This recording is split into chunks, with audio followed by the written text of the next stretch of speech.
Shalom, Torah fans, and welcome back to Purim, the making of the King's Bride. Tonight, you want to put that gallows where?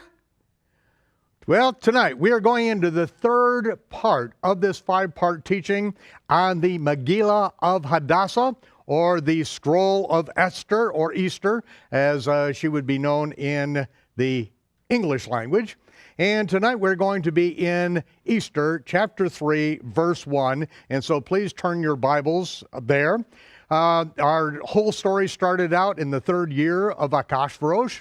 And it is at the end of a 6-month World's Fair in which there is a 7-day feast. At the culmination of this feast, this is when Vashti, which means absolutely gorgeous, beautiful, she is then asked by the emperor to be brought in with the royal crown in a display of the most magnificence of the empire, and she insults the emperor, which is not allowed to stand. In the whole course of events, we see that after she insults her husband, she is then put out from being the queen, and that pretty well ends the problem that we had with Vashti in the first chapter, but then the king is looking for a bride. We see that there's a young Jewish girl that is named Hadassah, that in the 6th year of the reign of Achashverosh, that is when she is then selected for the 1-year purification process, and with all the other young virgins in the empire, they are then brought in. They are groomed, they are trained, they are prepared for that 1 year. And at the end of that 1 year, that is when Achashverosh says, I found my queen, Hadassah. He only knew her as Easter, which is the name of the Babylonian goddess of fertility. But this is in secret. No one knew that she was actually Jewish. And so we see that her cousin, Mordecai, who had raised her, Mordecai, which means little, he's kind of in the background, kind of insignificant, little, but yet he was the one that raised her and said, don't let anyone know who your people are. Well, it was during the 7th year of the reign of Achashverosh, or shortly thereafter, that 2 of the doorkeepers in the emperor's palace are making a plot to kill the emperor. Mordecai finds out, relates the information to Easter, then she makes it known to her husband, and so this is circumvented, the men are executed, they are hung, and we now move into chapter 3, because we're going to see the hand of the Almighty is so prevalent in the book of Hadassah. He is moving things, yet his name is not mentioned. And Easter chapter 3, verse 1, after these things did King Achashverosh promote Haman, which means the magnificent, the son of Hammedatha, it says in your King James, but it is literally Ha-Meditha, the doubled. The king, the son of the doubled, the Agagite. And he advanced him and set his seat above all the princes that were with him. And so now this is after the time of Daniel, and as Daniel was a satrap, or the head under Darius, now we have under Xerxes, we have Haman, the magnificent one, who is an Agagite.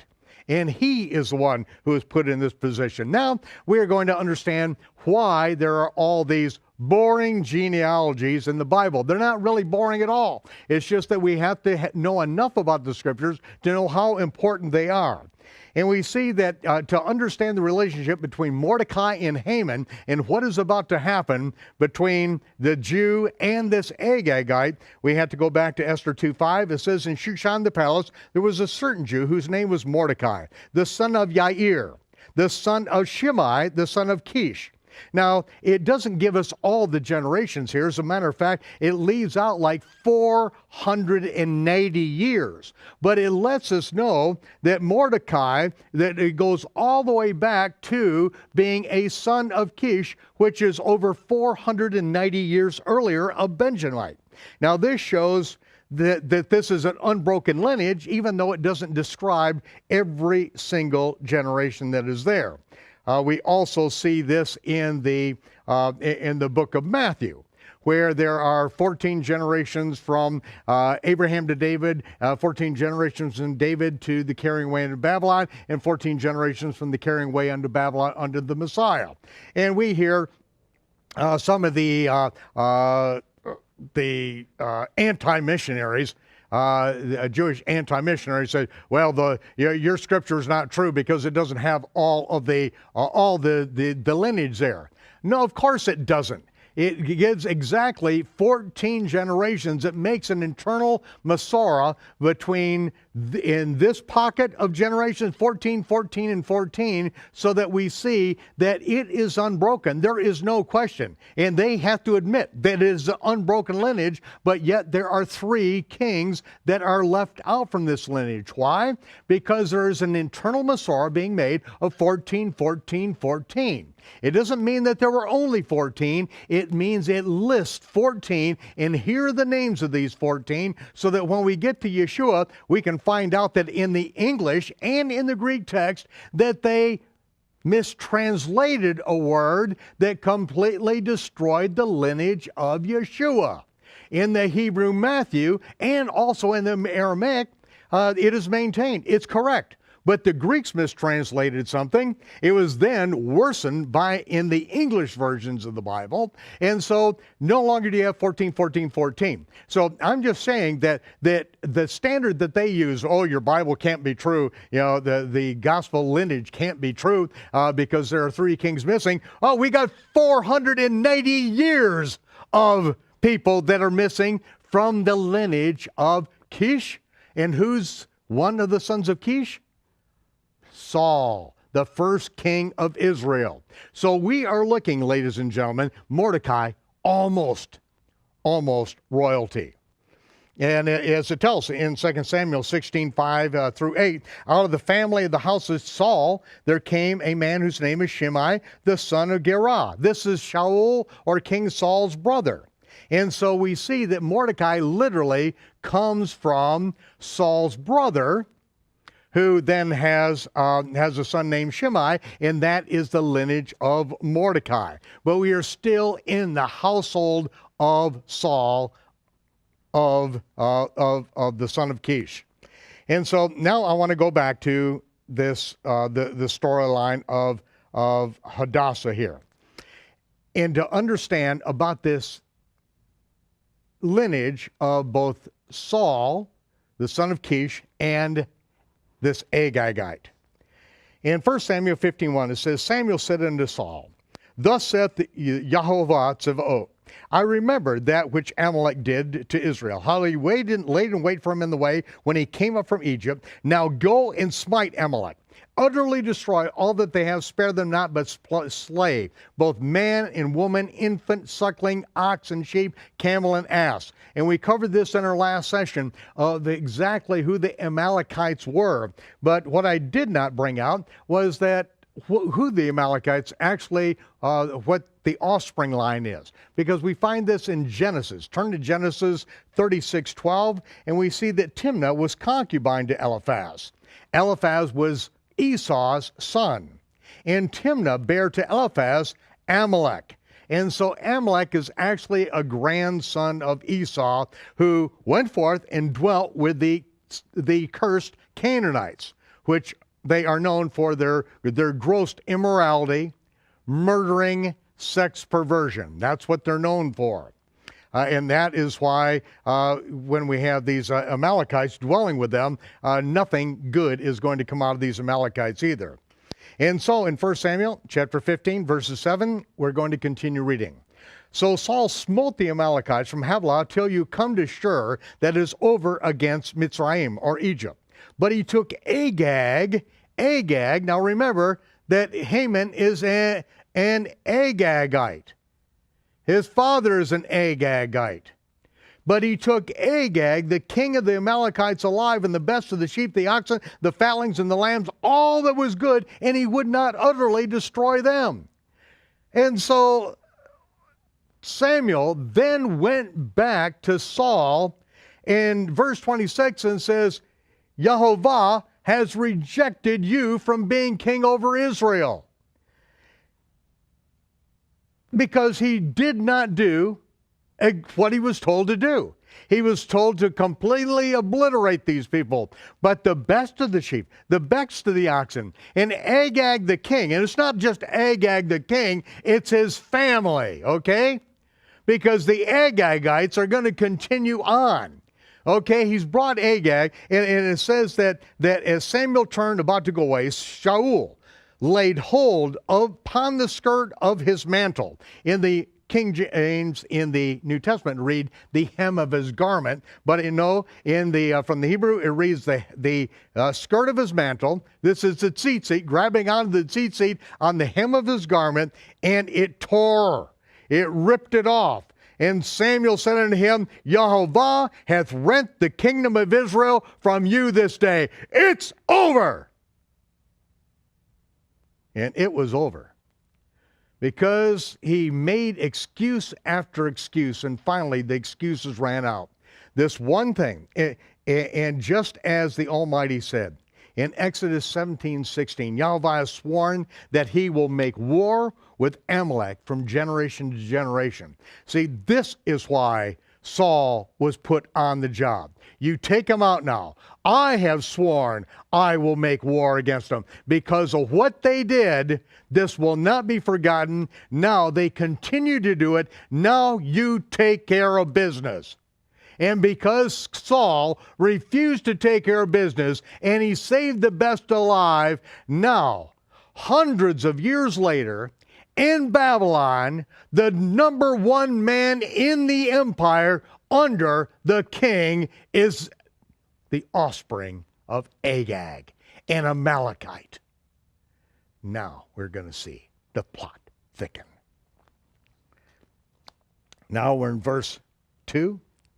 And all the king's servants, this is back in Hadassah chapter 3, verse 1, all the king's servants that were in the king's gate, they bowed in reverence, His magnificence, Haman, for the king had commanded concerning him.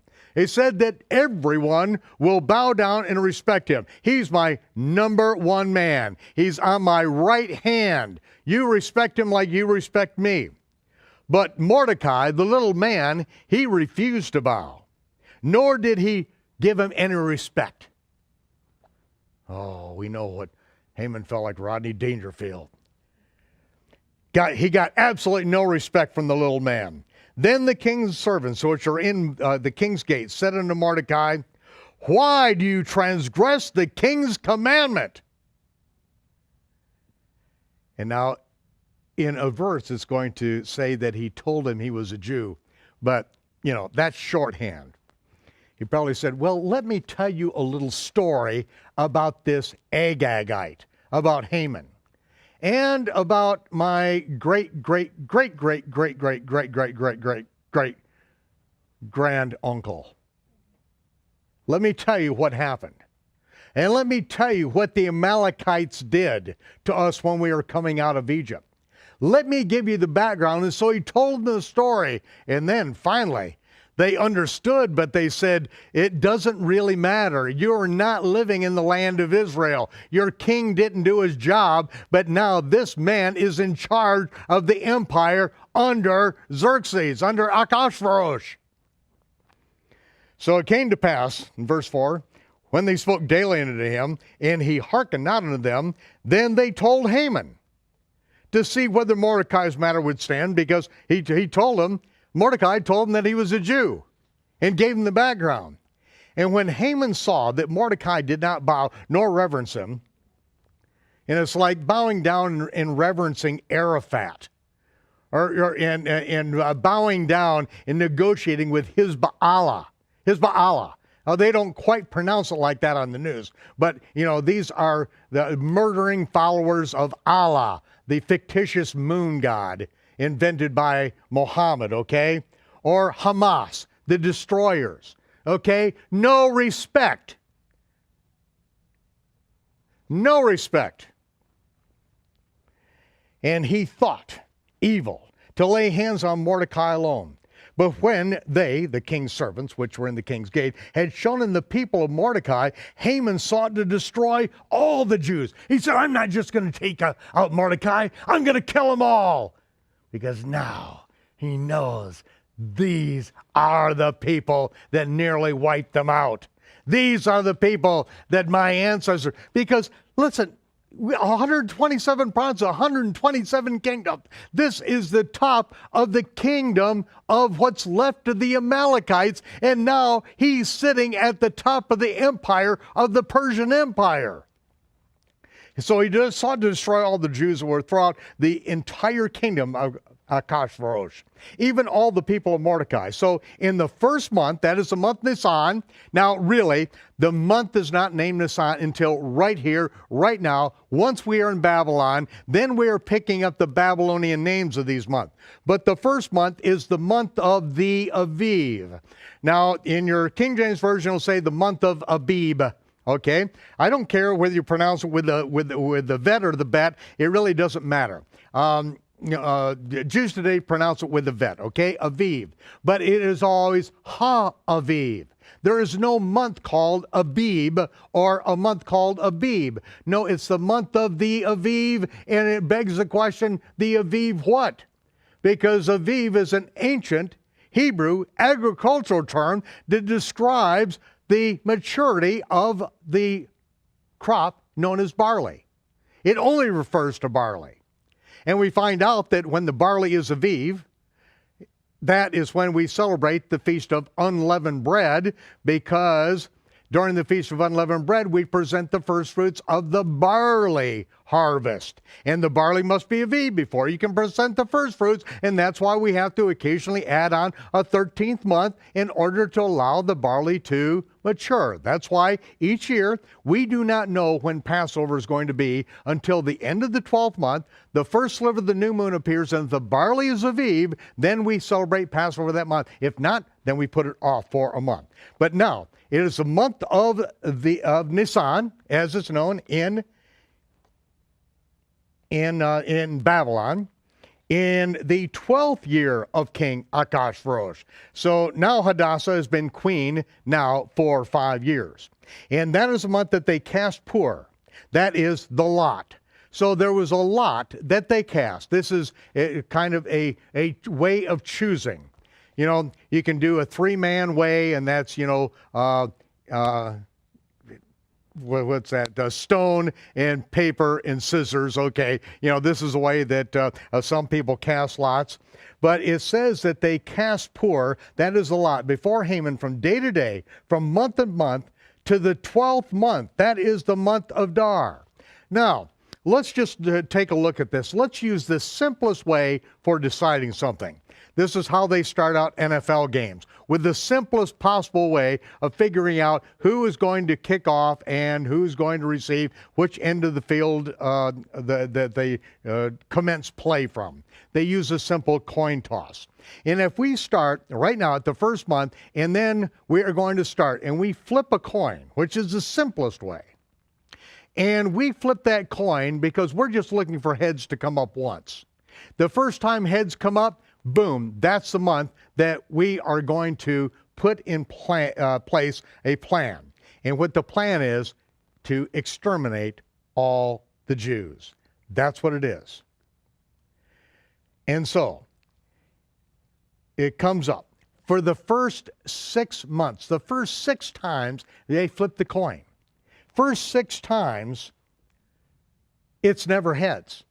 The chance of that happening is 1 in 10.67. And, and every month they flip it and it doesn't come up, they're starting to think, something's wrong with this coin.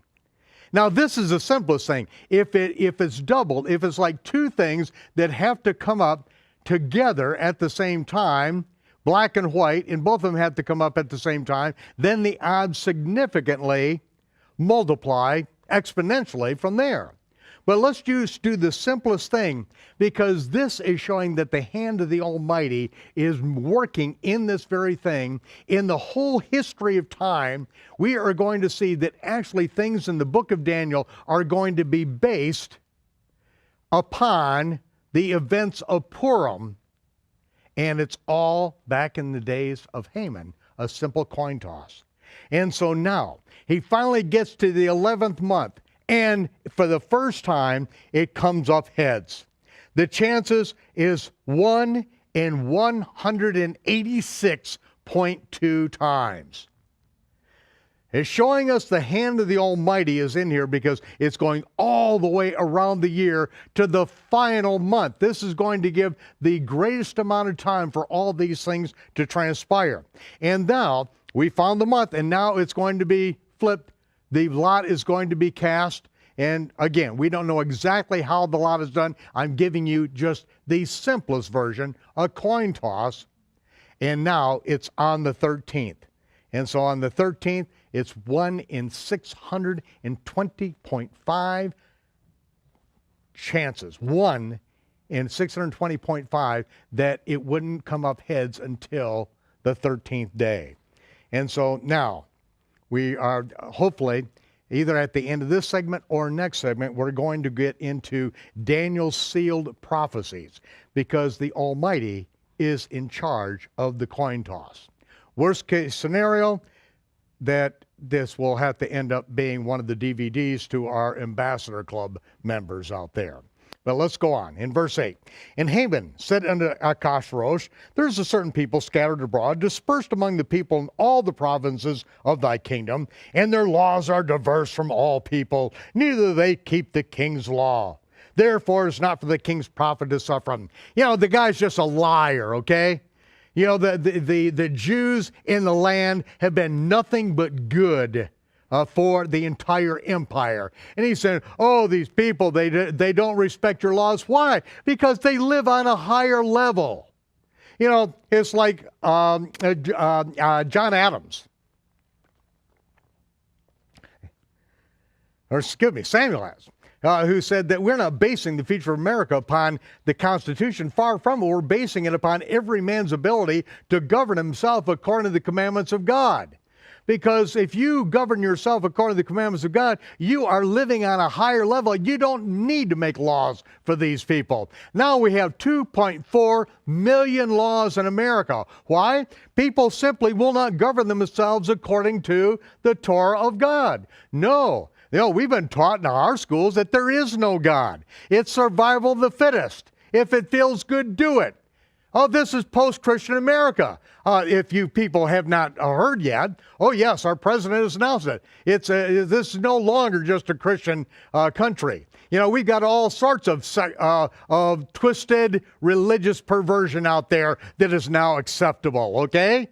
I mean, you know, even cults that call for the murder of everyone that's not in them. That's now acceptable. Oh, that's actually a very revered religion in America. No one dares say anything about this sick, twisted, murdering religion because the president's in bed and bows down to their leaders. Okay? In bed with them, that's a figure of speech. Okay? But now, we take a look at this, and he's just lying. Haman's a liar. There is no honor in this magnificent person at all. Not a bit of honor is due him, and that's why Mordecai refuses to even look his way. He wouldn't even spit his way if he had to go out of his way. Therefore, it's not the king's profit to allow them to continue. If it please the king, let it be written that they may be destroyed, and this is what I'll do. I'll pay 10,000 talents of silver into the hands of those that have the charge of the business to bring it into the king's treasuries. You know, typical Washington, D.C. payoff. That's why, actually, there's one state that doesn't have to go under Obamacare because the deal was made with the senator. If he would sign the bill, that his state would be exempt because they couldn't do it honestly. It's a multi-million-dollar payoff, ladies and gentlemen. See, these things are real. He's paying off the king. He's putting so much into the king's coffers. And the king then, seeing he was serious, took the ring off his right hand, which is the signet ring, and he gave it to Haman, the son of the doubled, the Agagite, the Jews' enemy. And the king said unto Haman, the silver, it's yours. The people also. Do with them as it seems good to thee, because it's going to take some finances to pull this whole thing off. And he says, okay, all the money that you've given, I'm going to give you charge of it. You make sure that this is done. I believe that you're telling me the truth. We need to take care of these Jews. We've got the United Nations. Everything is backing you right now. 127 provinces, all on your side. And then were the king's scribes called on the 13th day of the first month, and there was written according to all that Haman had commanded unto the king's lieutenants, to the governors, and to every that were in every province, to the rulers of the people of every kingdom according to the writing thereof, and to every people after their language, in the name of the king, it was written and sealed with the king's ring, because the king's ring was on the finger of the magnificent Haman.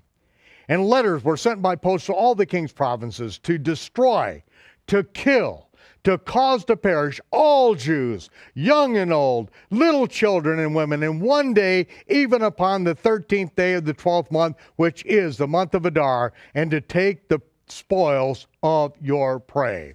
And this is what we see in the Europe's version of this, Hitler's version of it, in the Museum of the Extinct Race, the great film out there, documentary, The Rape of Europa, to see exactly what was done, the absolute murder of millions and millions of Jews, the plundering of everything that they had, and this was what the plan was back then.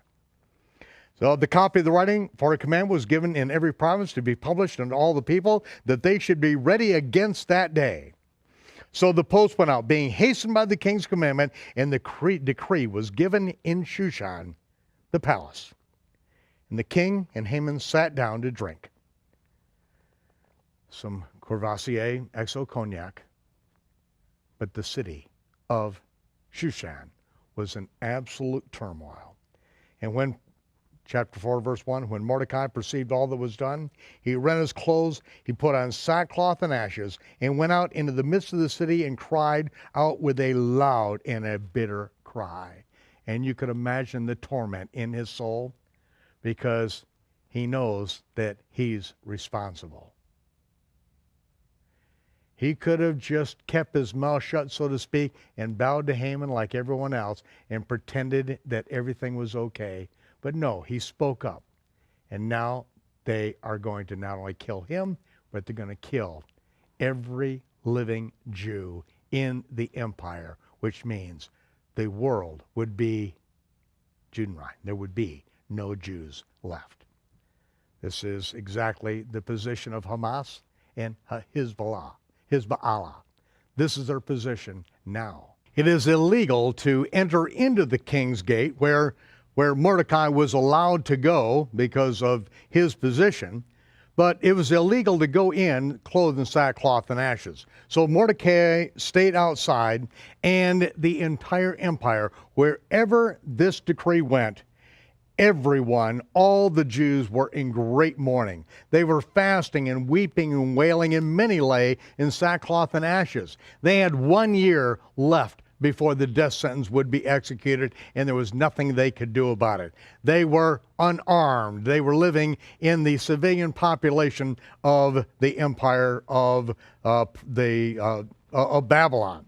So Esther's maids and her chamberlains came and told her the situation with Mordecai, that he's out there, your cousin is out there in sackcloth and ashes outside of the king's gate. Then the queen was exceedingly grieved. This does not look good politically. And she sent raiment to clothe him and to take away his sackcloth from him, but he received them not. Then Esther called Hatach, which means truth, one of the king's chamberlains, whom he had appointed to attend her, and gave him a commandment to Mordecai to know what it was and why it was. What is going on here?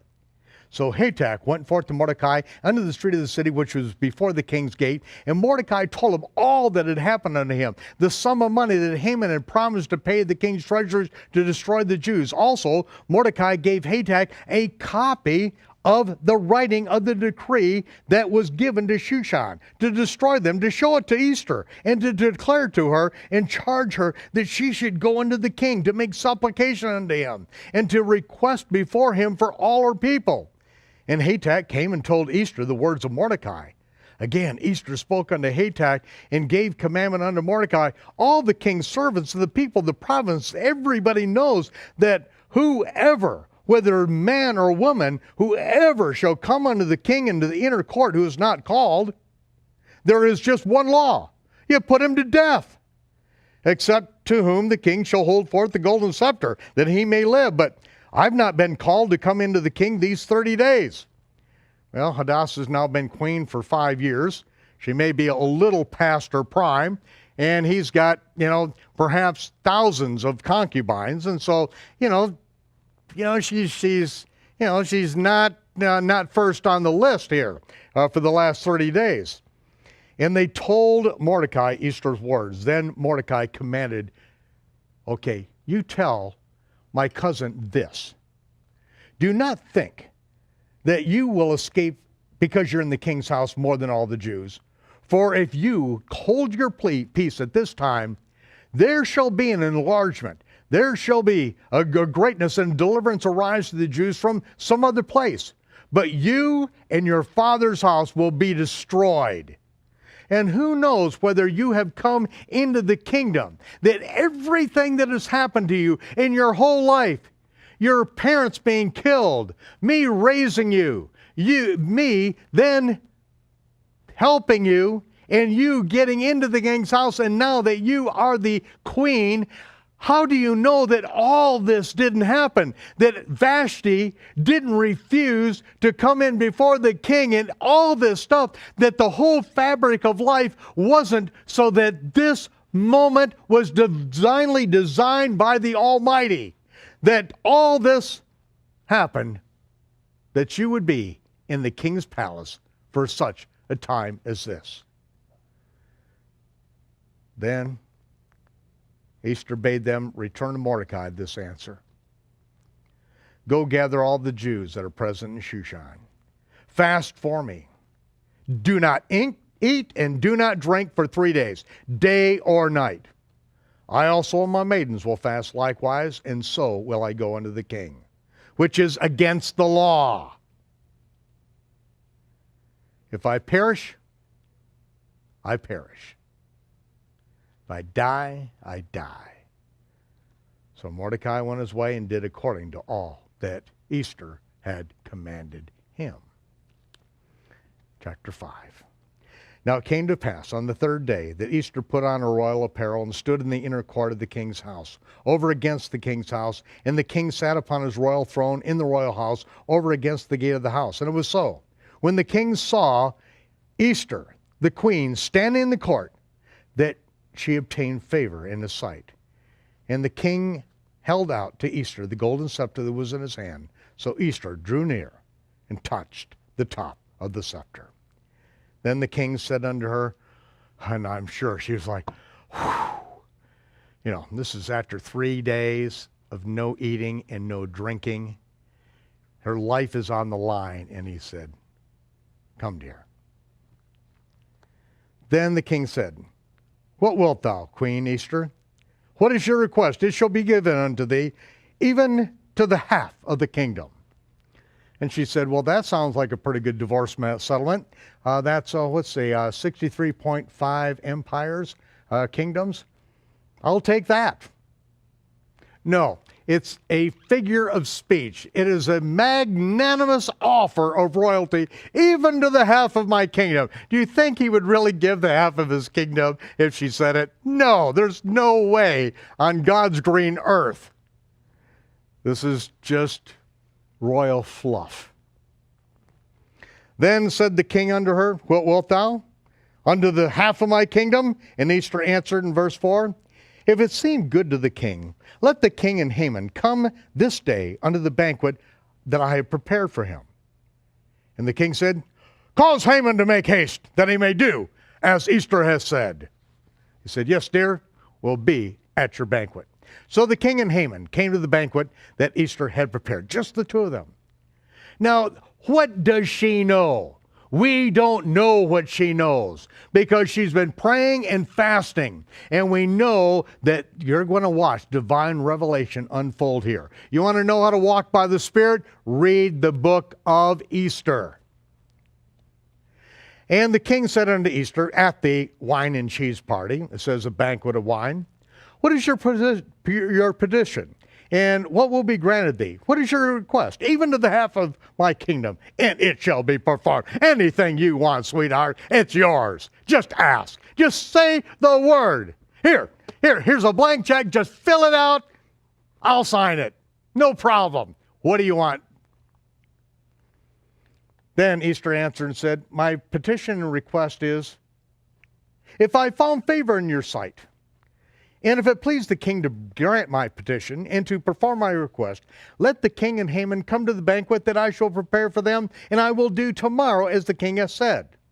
See, now this is what Shaul in the Brit Hadashah in 1 Corinthians refers to as word of knowledge and word of wisdom. One of the, these are two of the manifestations of the Spirit. See, when the Spirit gives information, whereby you could not know it by the senses realm, this is what we put in the category of revelation, divine revelation. But see, she doesn't tell the king what the revelation is. See, she gets the revelation. This is word of knowledge. It is a word. It's okay, this is what you do. And the word of wisdom is how to carry it out. She doesn't tell the king. She tells nobody. It's information for her alone to act on, and if she does it right, then we're going to see the result. Then went Haman forth that day, joyful, and with a glad heart. He has just been invited. It's only the emperor and only him. It's like he walks out, he's at the top of his game. He walks out, oh, what a beautiful morning. Oh, what a beautiful day. I've got a wonderful feeling. Everything's going my. And then there's Mordecai. Mordecai, this Jew, this disrespectful jerk, the man who gives me no respect. I can't stand this man. As soon as he walks out, he saw Mordecai in the king's gate. He didn't stand up. He didn't move for him. He was full of indignation. Nevertheless, he restrained himself. He wanted to strike out. He wanted to take out his scimitar and strike him down right then, but he's holding it back. And when he came home, he called for his friends. And he called Zeresh, his wife. Zeresh is Persian for Goldie. So from now on, we're just going to call her Goldie, okay? So he called his friends and called Goldie, and Haman told them of the glory of his riches, his magnificence. That's why my name is the Magnificent One. I am Haman the Magnificent. Everybody bows down to me. I am the top one in the entire empire. Look at all my children and all the things that the king has promoted me. He showed him his ribbons, his badges, his notoriety, his honor that he had received. And he had been advanced among all the princes and servants of the king, in verse 12. And Haman said, yes, even Esther the queen, let no man come in with the king unto the banquet except me, myself. There is nobody greater. I am the greatest. And tomorrow I'm invited also unto her with the king, and no one else is coming. Yet all this avails me nothing as long as I see Mordecai, this Jew, sitting in the king's gate. Then said Goldie, his wife, and all his friends, let a gallows be made 50 cubits high, and tomorrow speak unto the king that Mordecai may be hanged thereon. Then go thou in merrily with the king unto the banquet. And the thing pleased Haman, and he caused the gallows to be made. Now, when reading this, first of all, the first thing you have to do is get out of your mind that the word gallows is some kind of place where a 13-knotted hangman's noose from the Old West is positioned on this beam with a trap door, and that this whole thing, apparatus, is up 50 feet high, and that Haman is going to then hang Mordecai around the neck. The word gallows here in Hebrew is simply the word wood. He caused the wood to be made. A wood 50 feet high. Now, let's go back to Genesis for just a moment. Genesis 40:22, it says that Pharaoh hanged the chief baker as Joseph had interpreted to them. Remember, in the prison, there was a butler and a baker, and the butler, the one that gave the wine into the king's hand, was restored to his position, but the baker said that in 3 days you're going to be hanged. Well, what does that mean? It doesn't mean hanged with a hangman's noose. No, hanging in Egypt, as in, and this was part of Egypt now. You know, this is much, much later. But remember, from Ethiopia to the Indus River, all the way to Greece, this is what they did. They had wood that was sharpened, and they hung people on this sharpened wood that came up to a slender point, and people were then hung on it. Now, how were they hung on it? Let's continue on. In Joshua chapter 10, verse 26, we read, Joshua smote them, slew them, and then hanged them on 5 trees. And they were hanging upon trees until the evening. Now, the word trees, as soon as you see this in your mind, you have a picture of regular trees. But it's the word eitz. And you just look it up in a Strong's Concordance, which is really one of the most simple, even elementary. It's elementary. It's not even high school, okay? A Strong's Concordance is an elementary concordance. It's among the simplest concordances you can get. And even there, it says tree, wood, timber, stock, plank, stalk, stick, gallows. And when the word gallows comes up, it is referring to an impaling stake. They killed these people and then hung their dead bodies on these impaling stakes for all to see. In Ezra 6:11, it says, I've made a decree that whosoever shall alter this word, let timber be pulled down from his house, and being set up, let them be hanged thereon, and let his house be a dunghill for this very thing. Whoever alters this word, let timber be pulled down from their house, and let them be hanged on it. How do you hang people on timber pulled down from their house? You build a gallows or an impaling stake, and then you impale these people on the stake. And then let their house be a dunghill.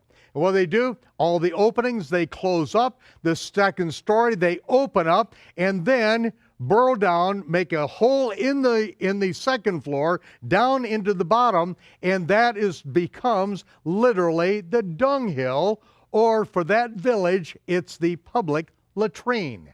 This is what will be done to their house. If this is what's done to your house, ladies and gentlemen, this is the ultimate disgrace for your family. You know, that means pretty much your family's been completely destroyed, and everyone's memory of you is, oh yeah, that's the Jacob's latrine that you have heard about. You know, the Jacob's latrine? Oh yes, the ones that used to work for the king? Oh yes, the old Jacob's latrine. Okay. Now we understand, make his house a dunghill.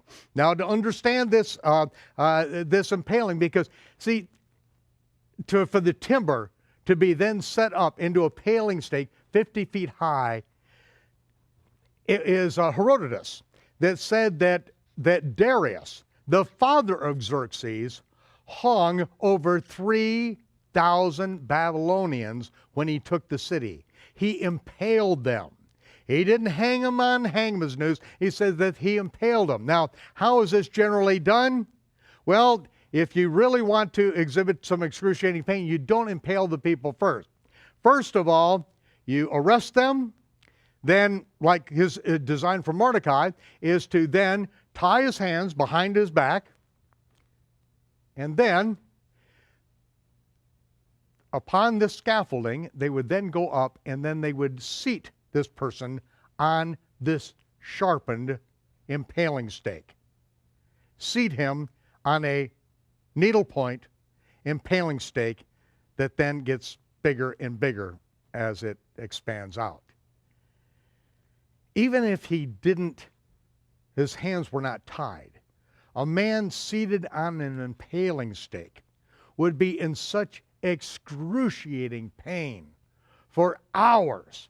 And it doesn't matter how strong you are to reach underneath you and to try to pry yourself off from an impaling stake, 50 feet high, to where everyone sees you. This is an example to the whole world. This is what happens to the enemies of Haman. At 50 cubits, this is like 75 feet tall.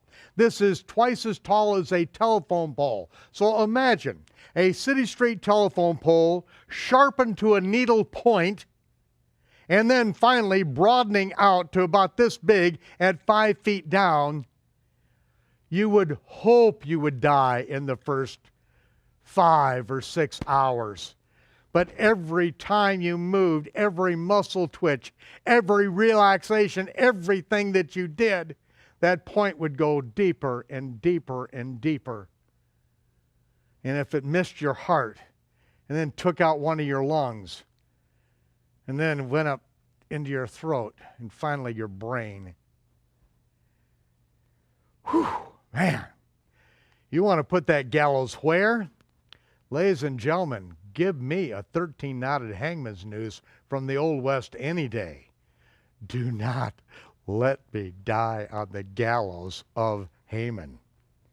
Well, this brings us into the Brit Hadashah, in fact. I want you to go to 1 Samuel chapter 31, verse 3, because this gives us an idea of what it means when it says that these people would be hanged. Joshua hung them on these trees, on these impaling stakes, that let timber be brought, let their house be assembled, take the roof off, make this a public latrine, and then the roof timbers, sharpen them, and then impale these people on them if they break the Torah. You know, he's getting serious now in Ezra. You know, these people have got to get back in line. And so it says that the battle went sore in 1 Samuel chapter 31, verse 3. The battle went sore against Saul, and the archers hit him, and he was gravely wounded by the archers. Sore wounded, it's more than just sore. I mean, this means gravely. He was wounded unto death. Then said Saul unto his armor bearer, draw your sword, thrust me through therewith, lest these uncircumcised come and thrust me through and abuse me. But his armor bearer would not, for he was deathly afraid. Therefore Saul took a sword, fell upon it, and that is when Saul hanged himself. He hung himself on his sword. And when his armor bearer saw that Saul was dead, he likewise fell upon his sword and died with him. So Saul died, and his 3 sons, and his armor bearer, and all his men that same day. They all died together. Now, I want to take you into the book of Acts. Acts chapter 10, verse 39. And it says, and we are all witnesses of these things which he did. Yeshua did, both in the land of the Jews and in Jerusalem, whom they slew and hanged on a tree. Now we come into Roman times, ladies and gentlemen. They slew him, they hung him on a tree. And this tree is a Zulon. In your Strong's Concordance, number 3586. And whenever people use Strong Concordance numbers, it drives me nuts. So I just did it. Because Strong's numbers are not the Bible. It goes Strong's number this, that. No. They quote it like it's some big authority. It's the juvenile version of a concordance, okay? But wood, that which has been made from wood. 1A1, as a beam from which one is suspended. A gibbet, a cross. Now we know that Yeshua was hanged on a tree. Was he impaled on a gallows? No, because now we are in Roman times. They don't impale people, they hang them on a cross. Let's go into this. In John 19:31, therefore the Jews, because it was a preparation so that the bodies would not remain upon the cross on the Sabbath day, for that Sabbath was a high day, they besought Pilate that their legs might be broken and that they might be taken away, because it was the preparation. The preparation to what? Well, it's the preparation of the Passover, and this is what it tells us in the same chapter, in verse 14 of John 19, it was a preparation of the Passover. About the 6th hour, Pilate said unto the Jews, behold your king. It's the preparation of Passover. Now this word cross is the word in Greek stauros. And stauros, according to Strong's, number one is an upright stake, especially a pointed one. It could be an impaling stake. Was Yeshua impaled on a stake? It gave us a description of it. He was nailed to a stauros. Number two, a cross. Why would they use the word stauros, which could also be cross? Because this is what the Romans did. They worshiped Mithra. The sign of Mithra was the Babylonian T or Tau for the cross of Mithra, or the cross of Tammuz. Tammuz, the Babylonian Tau. A well-known instrument of the most cruel and ignominious punishment borrowed by the Greeks and Romans from the Phoenicians, to were fixed among the Romans down to the time of Constantine the Great, the guiltiest criminals, particularly the basest slaves. This is Strong's his description here. So you see that one place it says that he was hanged on a tree. Oh, and so now, we use this one example. Okay, well, Jesus, it was a growing tree, and Jesus was actually on a growing tree. That's one usage of it. You've got to look at the culture, people. Josephus said at one time they had 2,000 Jewish men in chains waiting for the next cross to become available, because it took up to a week to die on a cross. And so now this person dies, they hang the next one. They knew what a cross was. You can't turn it into a tree. You can't turn it into a gallows at this particular point. And then, now we read in Matthew 27:5. Judas cast down the pieces of silver in the temple and departed and went and hanged himself. Now, what does this mean? Does it mean that he built a gallows, like in the Old West, got a 13-knotted hangman's noose, and hanged himself? No. We've got to go with what is going on, what is the culture. Acts 1:18 says, Judas, and this is Peter, Kepha, give us the detail. Judas purchased a field with the reward of iniquity. And falling headlong, he burst asunder in the midst, and all his bowels gushed out, and it became known in all of Jerusalem as a gross hematos, or akeldama, or the field of blood. It was a bloody, gory mess. Now, how could that happen if he was hung by an Old West 13-knotted hangman's noose? It wouldn't. How did he hang himself? He took his sword, he put the hilt on the ground, just like King Saul did, and he hung himself on his sword. He impaled himself on his sword. Remember the night of the Last Supper? Yeshua asked his disciples if they ever lacked anything during the time he sent them out in ministry. They said no. He said, okay, I'm telling you, if you got a coat, extra coat, sell it. If you got money, go out and buy yourself a sword. Now, go, do. Of course, no, it wasn't the Last Supper, wasn't the Passover meal. He just sent his disciples to go out and buy swords, or to sell something at Aaron's Park and Pawn and buy a sword. And Peter said, well, we've got two here already. Judas may have been one of them. And they said, that's enough. We're not trying to take over the world here. Two's enough. But Judas took his sword and he impaled himself on it. And all of his bowels gushed out. And it was well known in Jerusalem, that place was known as the field of blood. See, ladies and gentlemen, the words in your English version of the Bible had to be interpreted in light of their biblical usage, not just at the time of translation, but in their historical usage as well. All these things must be understood in order for us to get the proper context. And now we see in ancient Persia, under the reign of Ahasuerus, Xerxes, that Haman and Agagite, the enemy of the Jews from the moment we walked out of Egypt, these murderers are now trying to murder us again and to wipe us all out, and the first one that has got to go. He is not going to be satisfied until a 75-foot tower with a pointed beam, and he has Mordecai, the Jew, seated upon it with that gallows protruding up inch by inch, hour after hour. Now we're going to find out if one of the most powerful, one of the wealthiest men in the world, one who has the signet ring and can make anything happen in the Novus Ordo Seclorum, the New World Order of Xerxes, is going to have his way with a little Jew.